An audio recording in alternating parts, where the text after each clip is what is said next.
Akwebaza Adrian ngono omutuuze w'e Kawaala yatubidde ne mutabaniwe mulungi Morris w'emyaka 7 wabula ngono yamuzaala tatuuse era nga yatandikirawo okwesika ekyawaliriza abasawo okumutwala mu Nassale okusobola okumubika. Ne tuvaayo bulungi kale ne bamuteekako okwo bamuggyako n'amazzi ku mugongo nga balowooza bulabika bulwadde wa gundi mulalama ne basanga nga tebuliimu naye nga ebyokunywa muwera ku gundi nga liko oxygeni ng'akamula amabeere ne bateeka ku kyuma ono ng'atandise okutuula ekimbe kyaddamu ne kimukuba ekyawaliriza maama okumutwala mu ddwaliro ekkulu e Mulago okusobola okulaba ogubadde. Kale ekimbe kyajja buzi ne kimukuba etandika omumusika ne kimusika okyamala okumusika kati bw'atyo n'agenda mpolampola ng'akola kino bangamba gendako e Mulago ng'amaaso gakyuka nga tegakyalaba nga kino ekyeru kye kiri ku ngulu. Akwebaza agamba nti oluvannyuma lw'abasawo okamutema nti mutabaniwe yalina ekizibu ku bwongo teyasooka kukikkiriza era nga kino kyamutwalira ebbanga okukkiriza. Ne bwe mbeera mu nju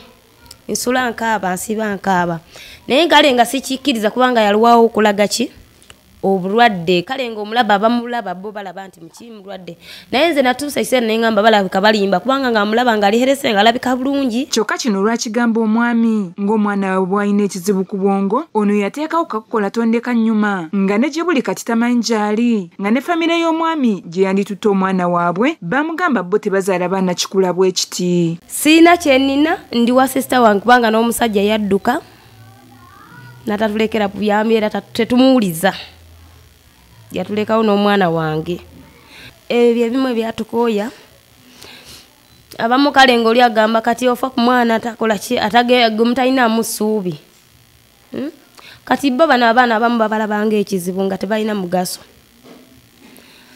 abamu balabanga oba owaleeta kati oli n'akugamba n'okugamba ffe tetuzaala baana bwe bato tetubalabangako muki. Ng'omuzadde yenna bw'alindirira omwana okumuyita erinnya akwebaza agamba nti Morris yatandika okumuyita maama ng'awezezza emyaka 3 era nga kino kimuyisa bubi nnyo okulaba nga mutabaniwe talinga baana balala. Era mpulira bubi naye siina kyakukola kubanga Mukama yakireeta kubanga ate si yasoose naye oluusi bw'aba ayambiddwa Mukama n'amuyamba n'abalema bafuna ekyokukola.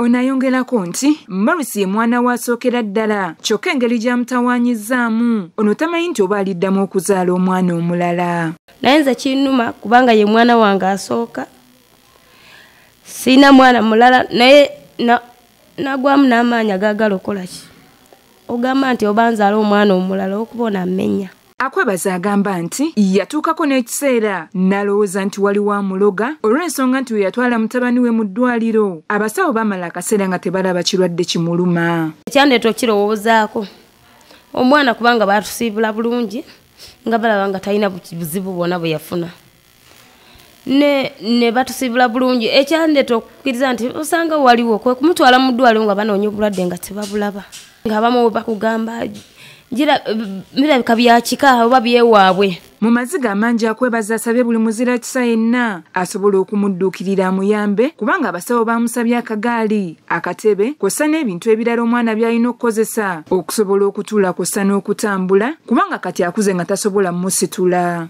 Omwana yeetaga standing frame bangamba ayagala ne sipiceya ebyokukozesa ebyo ebimuyambako okulaba nti asobola gana amagulu gasobola okugolokoka galeme kubeeraawo nga gegasse. Bye bansaba sibirina n'omuddwaliro okutuukayo wuuno ne bwalwala sisobola kutuukayo oluusi olw'essente ze baagala kubanga bano abaana bo babbeeyi.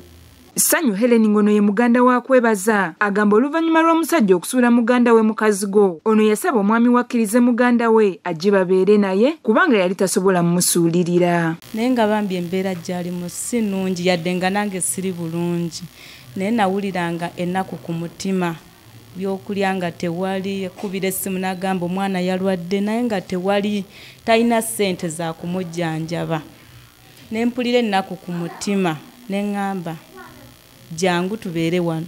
Sanyu atutegeezezza ng'embeera y'omuggalo bwe banyigiriza ennyo nga batuuka n'ekiseera nga tebasobola kufuna kyakulya wabula nga abakulu balina kunywawo mazzi okusobola okufunira Morris ekyokulya era n'asaba buli muzira kisa yenna alina ky'alinawo abadduukirire. Nzibu nnyo kubanga olunaku lukya ne mutuuka nga temulaba kye mugenda tteeka mu ntamu ng'ate abaana beetaaga okulya.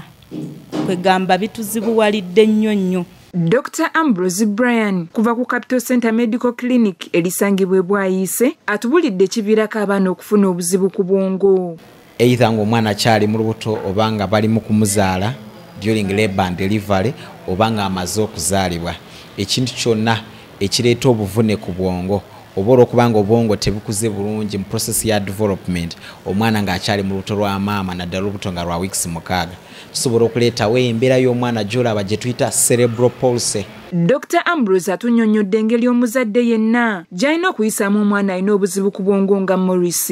Yettaga mainly kye tuyita rehabilitation okumubudaabuda n'obudaabuda family ate n'omukolako ta physiotherapy bwe bulimu physical means ng'okozesa dduyiro w'enjawulo ng'ostimulatinga obwongo. Lilian Rebecca Bayana, Matt of Livingstone, Top TV.